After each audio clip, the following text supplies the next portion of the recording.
I think we came to the country about 80. It wasn't any plan.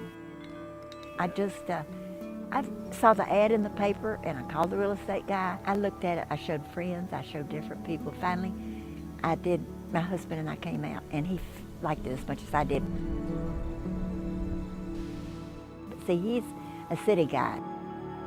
My husband was born in Johnson City, Tennessee, and he was a great guy. I met him in college when the guys were coming out of service, I guess going to school on the GI Bill, and he was in the Marine Corps. He wasn't bad looking, but he wasn't, tall, dark, and handsome.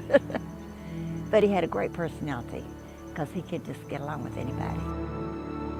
He never did meet a stranger, and he had lots of hobbies, lots of interests. He was a musician. I would not see him, we would not see him, the kids and I, from about, I'd say the latter part of November through the 1st of January. Because see, he was serving an apprenticeship on the GI Bill, I guess, and had to make extra money. Okay, I have Robert, Tony, we call him Tony, and he was named after a musician that we like. And then 3 daughters, which is Debbie, Nona, and Kim, and they are great children. I got a job teaching, and it was the year that we integrated in Mecklenburg County, and there were 2 little children, black children at Dilworth, and the guy that Dr. Folk that interviewed me wanted to know if that bothered me. And I thought, well, it's not going to bother me near, so I should go bother those children. He had a heart attack, which we thought it was just side pleurisy or flu or something. Put him in Mercy Hospital. He did pretty good, was going to get to come home. One of my students was his nurse at night that time, and she called me about 1 o'clock and she said, we've had to take your husband back to intensive care. And of course, by the time we got in there, he was dying. This was in '82. His funeral was Christmas Eve. I had the greatest class and the greatest assistant. It was just so perfect. So I decided at the beginning of the 2nd semester, I would retire. And I hated to go off and leave such a good group, but that was a good time to leave. Carl, how did I meet him?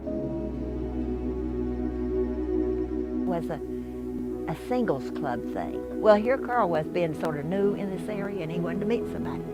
Well, we go out after the meeting and stand in the driveway and talk, a group of us.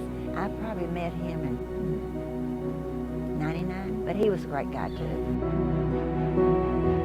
He was with NASCAR for 10 years, I believe, before he died. He had a cancer from 2008 till 2010.